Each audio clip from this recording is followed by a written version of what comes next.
అందరూ కూడా గట్టిగా ఆంజనేయాయ నమః గట్టిగా చెప్పాలి. ఆంజనేయాయ నమః ఆంజనేయాయ నమః హనుమతే నమః హనుమతే నమః హనుమతే నమః. ఈ మహానుభావుడు ఎంత గొప్పవాడు అంటే గోష్పదీకృత వారాసిం మశకీకృత రాక్షసం రామాయణ మహాబాలాం రత్నం వందే అనిలాత్మజం అంటారు. ఆవు మొదటి కాళ్ళ ముందున్నటువంటి కాళ్ళ నుండి వెనకున్న కాళ్ళ వరకు ఎంత దూరం అయితే ఉంటుందో అంత దూరంలాగా భావించి ఆయన శతయోజనములు ఉన్నటువంటి సముద్రాన్ని ఆయన దాటాట. మశకీకృత రాక్షసం, దోమల్ని మనం ఎలా అయితే నలిపి చంపేస్తామో అటువంటి భయంకరుడైనటువంటి రాక్షసుల్ని కూడా ఆయన ఆ విధంగా దోమల్ని నలిపినట్టు నలిపేశాట. రామాయణ మహామాలాం, రామాయణం అనేటటువంటి మణులతో కూడినటువంటి మాలకు రత్నం వందే అనిలాత్మజం. శోభిల్లేటటువంటి మనం హారాలు వేసుకుంటాం.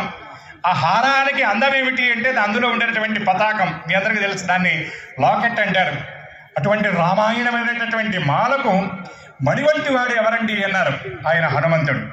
ఎంత గొప్పవాడినా అంటే ఒక మహాకవి అంటాడు, అలఘు పారావార మెలతోట కాల్వయి అవ్వనికివ్వని నుండి అడుగుబెట్ట.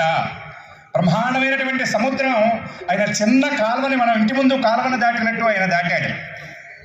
రక్ష రక్షో వీర హర్యక్షం అధికారి ధూళియే తాటించి నేరగల్ప.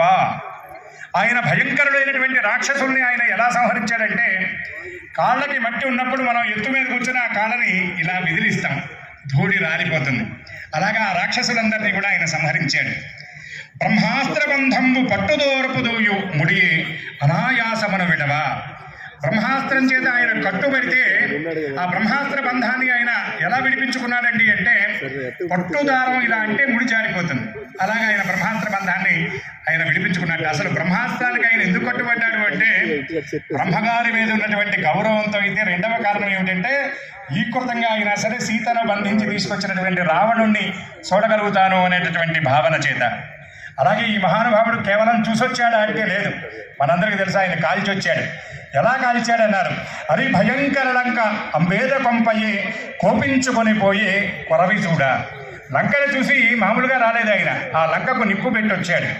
అలాగే ఇంతలావు చేసి ఈడోయెచ్చుకొని రాగా తొల్లి ఏరికైన చెల్లెనయ్యా నీకు చెల్లగాక నేడహో పతిహితావహ విహార గంధవాహ కుమార.